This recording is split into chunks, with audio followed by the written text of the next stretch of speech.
Welcome to our channel. Today we how to set up PayPal REST API integration in a React checkout, complete guide step by step clearly.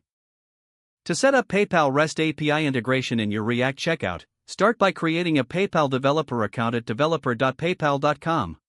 Once logged in, navigate to the dashboard to create a new application. Select Create App to generate your API credentials, including the client ID and secret. Make sure to choose the correct environment, either sandbox for testing or live for production. Next, set up a new React project if you haven't done so already. You can create a new project using the command npx create react app my PayPal checkout. After the project is created, navigate into the directory using cd my PayPal checkout. Now, install the PayPal JavaScript SDK by adding it to your index.html file.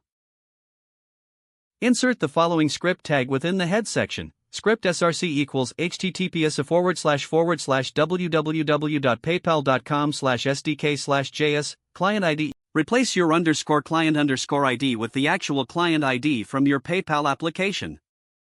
Now, open the app.js file to start integrating PayPal into your React component. Import useEffect and useState from React at the top of the file. Create a functional component named PayPal button. Within this component, define a state variable to hold the payment status. Use useEffect to load the PayPal script when the component mounts.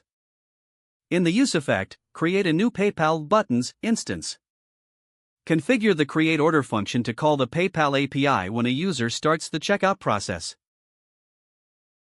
Within this function, use the fetch API to send a post request to PayPal with your order details, including intent and purchase_units.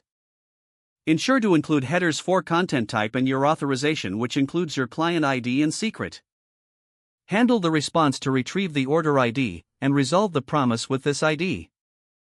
Next, implement the onApprove function to processes the payment when the user approves the transaction.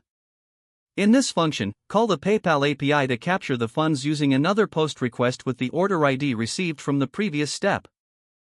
Handle the response to confirm the transaction is successful and update your payment status accordingly. Return the PayPal buttons from the render method of your PayPal button component. Import and render the PayPal button component in your main app component. Now, you can run your application using npm start to test the PayPal integration. Make sure to test in sandbox mode before going live. Once completed, you can switch the environment in the script tag to use your live client ID for production.